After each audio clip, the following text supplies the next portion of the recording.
पर छत्तीसगढ़ देख रहे हैं आप। ओडिशा महानदी हादसे में अब तक 6 शव बरामद कर लिए गए हैं। हालांकि अभी एक की तलाश जारी है। दरअसल नदी में नाव टूट जाने की वजह से यह हादसा हुआ था। नाव सवार ज्यादातर लोग छत्तीसगढ़ के निवासी बताए जा रहे हैं। रेस्क्यू दल नदी की नीचे जाकर तलाश कर रहा है शव की। और आपको बता दें कि अब तक 6 लोगों के शव बरामद किए जा चुके हैं। इस हादसे में जान गंवाने वाले ज्यादातर छत्तीसगढ़ के ही रहने वाले बताए जा रहे हैं। और नदी में नाव टूट जाने की वजह से ये हादसा हुआ था। और ये दुखद हादसा सामने आने के बाद से लगातार इस पूरे मामले को लेकर लोगों में चर्चा का माहौल है। एक व्यक्ति की तलाश अभी बाकी है और ऐसे में कब तक उसे तलाशा जा सकेगा ये कह पाना मुश्किल नजर आ रहा है। हमारे सहयोगी युगल तिवारी इस वक्त हमारे साथ जुड़ गए। युगल, क्या डिटेल्स मिल पा रही हैं अभी हादसे के बाद से अब तक? क्या कुछ रेस्क्यू ऑपरेशन में किया गया? जी देखिए, बिल्कुल दर्दनाक ये हादसा था। अब तक 7 लोगों के शव हैं वो मिले हैं। कल एक की मौत है, एक महिला की हुई थी, उसे तत्काल निकाल लिए थे स्थानीय लोगों की मदद से। और अभी जो कटक से जो ODRF की टीम है, स्कूबा डाइवर है, वो मौके पर पहुंचे हुए थे। रात को ही रेस्क्यू कार्य शुरू कर दिया गया था और अब तक 6 जो बॉडीज़ हैं वो निकाले जा चुके हैं। एक की अभी फिलहाल तलाश है और इसमें अधिकांश लोग छत्तीसगढ़ के जो खरसिया थाना क्षेत्र के हैं वहाँ के रहने वाले हैं। सभी तीर्थ स्थान है, जो मंदिर है उसके दर्शन के लिए गए थे। लेकिन जो बोट था उसमें क्षमता से अधिक लोगों को भरा गया था। 48 लोग उस बोट पर सवार थे। 4 मोटरसाइकिल को भी वहां पर रखा गया था और बीच नदी में अचानक बोट टूट गया, जिसकी वजह से दर्दनाक हादसा है वो हुआ। और सबसे खास बात यही है कि अभी जो प्रारंभिक जांच में पता चला है कि इनलीगल तरीके से बोट वहां पर संचालित हो रहा था। किसी भी जो नौका में जो सवार थे, किसी भी यात्री को जो सवार थे उन्हें जो लाइफ जैकेट नहीं पहनाया गया था और यही वजह है कि दर्दनाक हादसा हुआ। ये तो गनीमत था कि स्थानीय लोग वहां पर मौजूद थे। आशीष, अपने स्तर पर उन लोगों ने जो तत्काल नदी में कूद करके बहुत सारे लोगों की जान है वो बचाई है। तो वहाँ के स्थानीय लोगों की जितनी भी तारीफ की जाए वो कम है। लेकिन जैसे ही न्यूज़ 18 को इस खबर की पहली सूचना मिली, तत्काल इसे प्राथमिकता से चलाया गया, जिसके बाद उड़ीसा गवर्नमेंट, छत्तीसगढ़ गवर्नमेंट है, उन्होंने एक्शन लिया और तत्काल मौके पर रेस्क्यू टीम है उसे रवाना किया गया। ये कहा जा सकता है स्थानीय लोगों की जितनी भी सराहना की जाए कम है। जी, स्वाभाविक है। और चूंकि हादसे के बाद स्थानीय लोगों का अमूमन ऐसे मामलों में मदद का हाथ रहता ही है। युगल, लेकिन सभी जो इसमें लोग सवार थे वो कहाँ से थे? जानकारी ये भी मिल रही कि ज्यादातर लोग छत्तीसगढ़ के रहने वाले थे।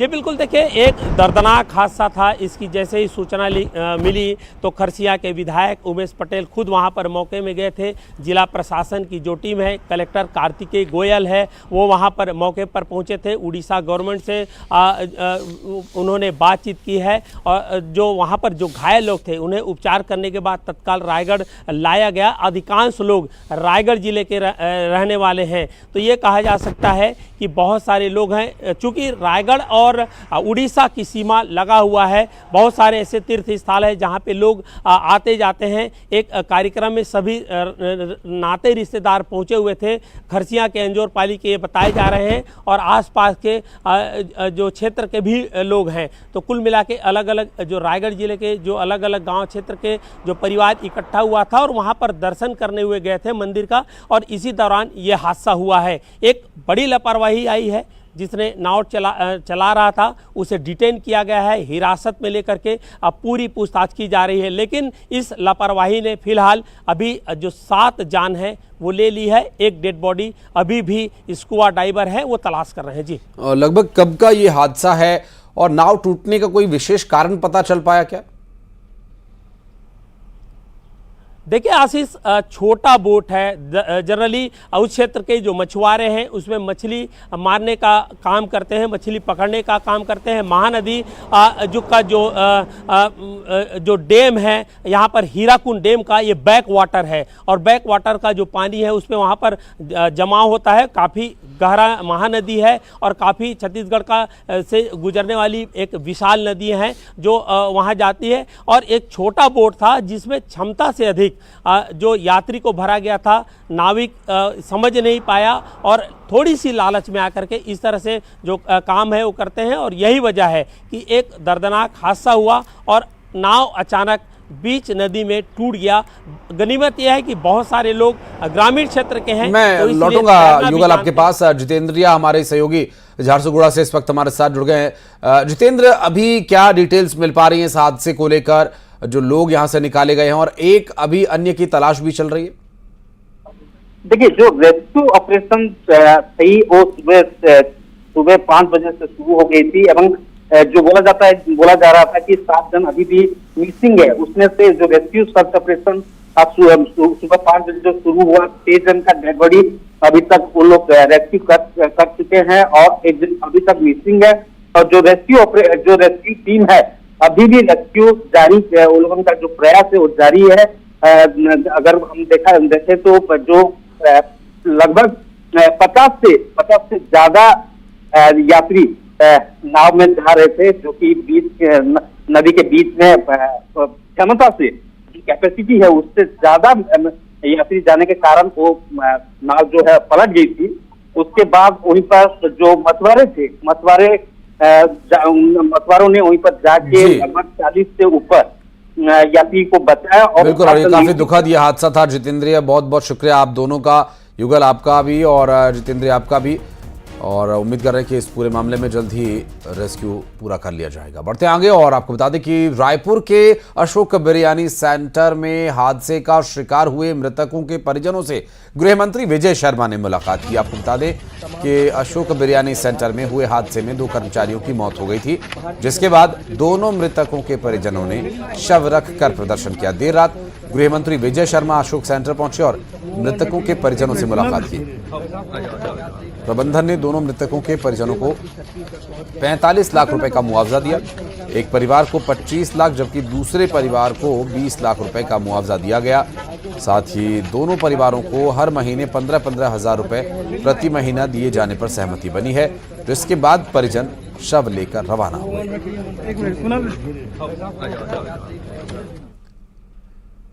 और खबर जांजगीर चांपा से, जहां पर 11,50,000 रुपए कैश बरामद हुआ और ये रुपए एक व्यापारी से बरामद हुए हैं। 11,50,000 रुपए की बरामदगी कार से हुई है। कार की सीट के नीचे रखकर ये रुपए ले जाए जा रहे थे और इस दौरान पुलिस ने जब इसके बारे में जानकारी मांगी तो व्यापारी कोई उचित जवाब नहीं दे पाया। कैलाश कश्यप हमारे सहयोगी जुड़ गए इस वक्त हमारे साथ। कैलाश, जो कार्रवाई की गई है, क्या कुछ डिटेल्स इसमें मिल पा रही हैं? व्यापारी ने क्या सफाई दी है इन रुपयों के बारे में? पुलिस क्या कह रही है?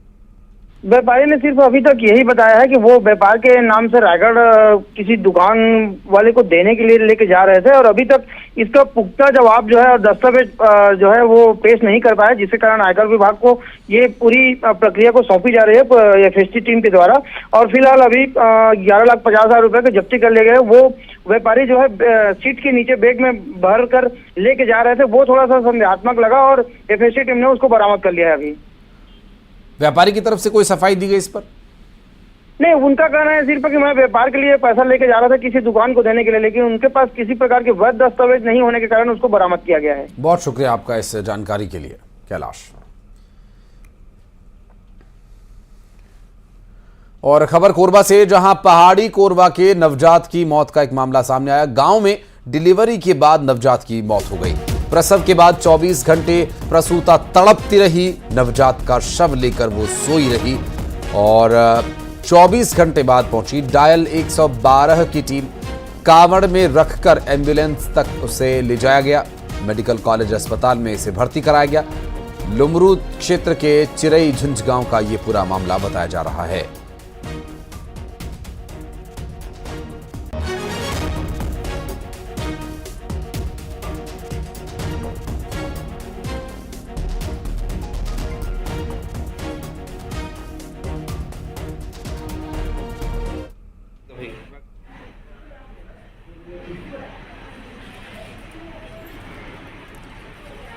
बात करेंगे हमारे सहयोगी अब्दुल असलम इस वक्त हमारे साथ जुड़ गए। अब्दुल, कब की ये घटना है और स्वास्थ्य विभाग की तरफ से सुविधाएं न मिल पाने की वजह से इसकी जान गई या फिर वक्त रहते इसकी जान बचाई जा सकती, क्या है डिटेल्स?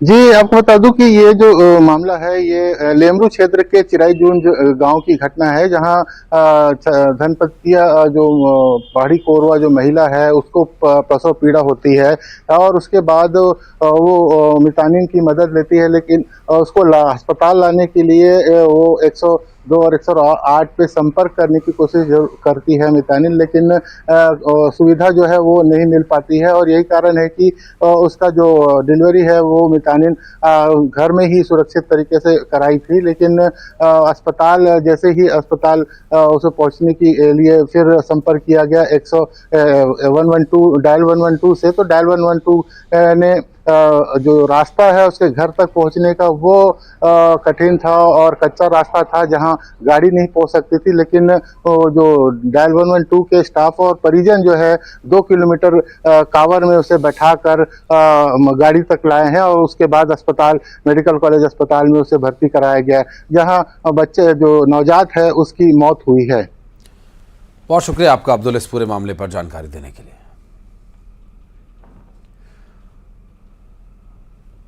और बढ़ेंगे आगे। अगली खबर आपको बता दें रायपुर से, जहां प्रदेश में मौसम एक बार फिर से अपना मिजाज बदलने वाला है। दरअसल आज से प्रदेश में अंधड़ चलने, बारिश होने की आशंका जाहिर की जा रही है। 3 से 4 दिन तक बारिश होने की आशंका है। फिलहाल आपको बता दें कि मौसम विभाग की तरफ से पूर्वानुमान जारी किया गया है और ऐसे में अब जो ये पूरा घटनाक्रम है मौसम का मिजाज बदलने से यहाँ पर सामने आएगा। फिलहाल आपको बता दें कि इस जानकारी में अब तक बताया गया कि पूर्वानुमान जताया गया कि अभी बारिश से पहले तेज आंधी चलेगी और फिर बारिश होने की संभावना है और 3 से 4 दिन के लगभग ऐसे ही मौसम रहने की संभावना है। और मिथिलेश हमारे सहयोगी जुड़ गए हमारे साथ, उनसे बात करेंगे। मिथिलेश, क्या कुछ कह रहा है मौसम विभाग, क्या है पूर्वानुमान? देखिए, मौसम विभाग ने ये पूर्वानुमान बताया है कि 3 से 4 दिनों तक बारिश हो सकती है, आंधी भी चल सकती है और लोगों को राहत मिल सकती है। लेकिन सबसे बड़ी बात यह है कि जिस तरह से गर्मी का मौसम है उस दौरान बारिश होती है तो कई लोगों को काफ़ी नुकसान होना पड़ता है, खासतौर पर किसानों को नुकसान होना पड़ता है जो गर्मी की फसल लेते हैं। वहीं दूसरी ओर आम लोगों को राहत मिलती है क्योंकि लगातार जो है प्रदेश में गर्मी बढ़ती जा रही है। कल की बात किया जाए तो संपूर्ण प्रदेश में 41 डिग्री से ऊपर तापमान रहा है। दुर्ग की बात किया जाए तो 44 डिग्री तक तापमान पहुंच गया था। रायपुर है, बिलासपुर है, यहां भी 42-43 डिग्री रहा है। ऐसे में लोग काफी राहत, गर्मी से काफी परेशान हो रहे हैं और उनको राहत नहीं मिल पा रही है। लेकिन जिस तरह से अभी पूर्वानुमान लगाया गया है मौसम विभाग का कि बारिश होगी तो कहीं ना कहीं लोगों को थोड़ी सी राहत मिलेगी क्योंकि जो टेम्परेचर वो कम होगा, लेकिन बारिश होने की वजह से जो किसान है, जो फार्मर है, उनको नुकसान उठाना पड़ सकता है। तो कहीं ना कहीं चेतावनी दी गई है ताकि वो पहले से समझ जाए, क्योंकि इसके पहले जब बारिश हुई थी तो काफी नुकसान हुआ था। होली के समय की बात है, उसके बाद में लगातार मौसम जो है वो उतार चढ़ाव बना हुआ है। कुछ समय पहले तक बारिश हो रही थी, उसके बाद में एकदम से तेज गर्मी आ गई है। तो कहीं ना कहीं जब ये मौसम का जो मिजाज बदल रहा है तो उससे कहीं ना कहीं स्वास्थ्य में भी असर पड़ रहा है। इसलिए लोगों को भी सावधान रहने की बेहद आवश्यकता है ताकि जिस तरह से मौसम जो बदल रहा है उसका जो दुष्प्रभाव है वो लोगों के जीवन में ना पड़े। जी, बहुत शुक्रिया आपका इस जानकारी के लिए मिथिलेश। और खबर धमतरी से, जहां पर 8 चाकूबाजो68 पर कार्रवाई की गई। आर्म्स एक्ट में पकड़े गए 8 चाकूबाज, आदर्श आचार संहिता लागू होने के बाद कार्रवाई की गई। अब तक 568 आरोपियों की गिरफ्तारी भी हो चुकी है। 419 अलग अलग मामलों में गिरफ्तारी हुई है। और आपको बता दें कि 1,37,000 रुपए की शराब, 2,29,000 रुपए का गांजा जब्त किया जा चुका है। मॉडल कोड ऑफ कंडक्ट यानी चुनाव आदर्श आचार संहिता लागू होने की वजह से इस कार्रवाई को और तेज किया गया, जिसमें अब तक बरामदगी जो की गई है उसके बारे में जानकारी दे रहे। धमतरी में 8 चाकूबाजों को भी गिरफ्तार किया गया है आर्म्स एक्ट के तहत और लगातार ये एक्शन लिया जा रहा है प्रशासनिक स्तर पर।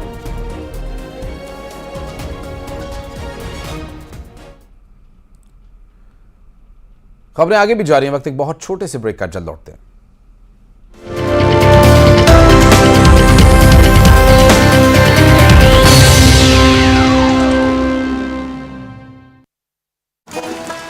गिरफ्तारी, आर्म्स एक्ट में 8 चाकूबाज भी पकड़े गए। बलरामपुर में शांतिपूर्ण निर्वाचन को देखते हुए 3 लोगों पर जिला बदर की कार्रवाई, 3 लोगों का 6 महीने के लिए किया गया जिला बदर। रायपुर में अशोका बिरानी में हादसा मामला, दोनों कर्मचारियों के शव रखकर किया गया प्रदर्शन। कोरबा में प्रसव के बाद तड़पती रही महिला, नवजात की मौत के बाद बेड के नीचे सोई रही गर्भवती। बड़ौदा में पुलिस ने अवैध कबाड़ की दुकान पर की कार्रवाई, 7 कबाड़ की दुकानों पर एक्शन। शिवपुरी में बदमाश ने किसान से लूटे 1,60,000 रुपए, फसल बेचकर किसान बाजार में कर रहा था खरीदारी। खरगोन में तेज रफ्तार वाहन ने 2 बाइक्स को मारी टक्कर, हादसे में 3 की मौत, 2 लोग घायल। प्रदेश में फिर बदलेगा मौसम का मिजाज, आज से प्रदेश में आंधी बारिश की आशंका। दुर्ग में थाने के सामने आरक्षक से मारपीट, मामूली विवाद में मारपीट का आरोप। गरियाबंद में डायलिसिस की सुविधा बंद, जिला अस्पताल में 20 दिन से बंद है डायलिसिस। धार की भोजशाला में 30वें दिन का सर्वे जारी, हिंदू और मुस्लिम पक्षकार के साथ एएसआई की टीम कर रही सर्वे। भिंड में शिक्षा विभाग की बड़ी कार्रवाई, बलवाड़ी पुस्तक भंडार को किया गया सील। एमपी में कई नेता छोड़ेंगे कांग्रेस का साथ, कई बड़े नेता कार्यकर्ता बीजेपी ज्वाइन करेंगे। सीएम डॉक्टर मोहन यादव के 2 चुनावी दौरे, खंडवा और मंदसौर में बीजेपी प्रत्याशी के नामांकन में होंगे शामिल। बिलासपुर में अंतिम दिन 31 लोगों ने भरा पर्चा, 5 दिन में 46 प्रत्याशियों ने किया नामांकन। 21 अप्रैल को बिलासपुर के दौरे पर रहेंगे सीएम योगी आदित्यनाथ, बीजेपी प्रत्याशी तोखन साहू के लिए करेंगे प्रचार। दुर्ग में 27 प्रत्याशियों ने भरा नामांकन, 8 प्रत्याशियों का नामांकन आखिरी दिन, नामांकन पत्रों की होगी जांच। पेंड्रा में शिक्षक से 12 लाख रुपए की ठगी, बागबानी फार्म हाउस के नाम पर वसूले 12,63,000 रुपए। सूरजपुर पुलिस ने पति की आत्महत्या मामले में पत्नी को किया गिरफ्तार, 4 महीने पहले पति ने की थी खुदकुशी। मुंगेली में कच्ची शराब पर शिकंजा, 400 किलो महुआ लहान जब्त, पथरिया के रौना कापा गांव का मामला। धमतरी में आचार संहिता लागू होने के बाद बढ़ी अपराधों पर कार्रवाई, अब तक 419 मामलों में 568 गिरफ्तारी, आर्म्स एक्ट में 8 चाकूबाज भी पकड़े गए। बलरामपुर में शांतिपूर्ण निर्वाचन को देखते हुए 3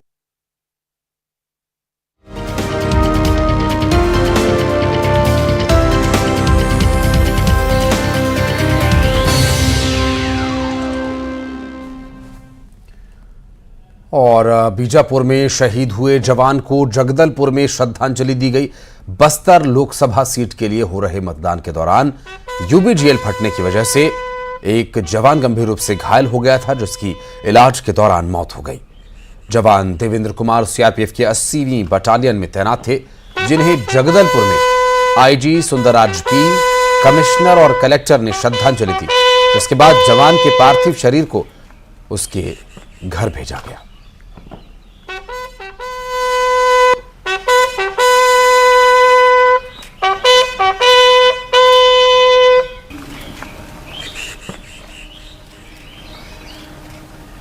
हुआ है, घटना में गंभीर रूप से घायल हो गए थे। इलाज के लिए उन्हें एयर एम्बुलेंस के माध्यम से जबलपुर लेकर आए थे। जबलपुर में उन्हें प्राथमिक उपचार के पश्चात उन्हें दिल्ली भी रेफर करने के लिए भी जो फ्लाइट का एयर एम्बुलेंस भी रेडी थे, लेकिन दुर्भाग्यवश इलाज के दौरान उनका डेथ हो गए थे। आज शहीद देवेंद्र कुमार का अंतिम सलामी के कार्यक्रम 80वानी जबलपुर में किए गए थे। उसमें सम्मानित सभी जनप्रतिनिधिगण और पुलिस एवं प्रशासन के सभी अधिकारीगण, क्षेत्र के नागरिक उपस्थित रहा और हम शहीद देवेंद्र कुमार का इस बलिदान को याद करते हैं। और आज मध्य प्रदेश के दौरे पर आ रहे हैं छत्तीसगढ़ के मुख्यमंत्री विष्णुदेव साय। कटनी और पन्ना में इनकी सभाएं होनी हैं। दरअसल सीएम साय का मिनट टू मिनट कार्यक्रम किस तरह से है वो भी आपको बता देते हैं। दरअसल 12:30 बजे कटनी के बोहरी बंद में उनकी जनसभा होगी। दोपहर 2:35 पर वे पन्ना के पवई में जनसभा को संबोधित करेंगे और इसके अलावा कई कार्यक्रमों में भी उनको शामिल होना है, जिसमें कार्यकर्ताओं से मुलाकात का भी कार्यक्रम तय किया गया है।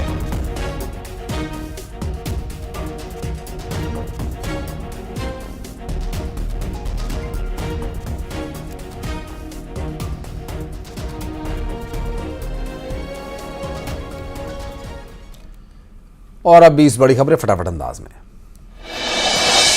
21 अप्रैल को बिलासपुर के दौरे पर उत्तर प्रदेश के मुख्यमंत्री योगी आदित्यनाथ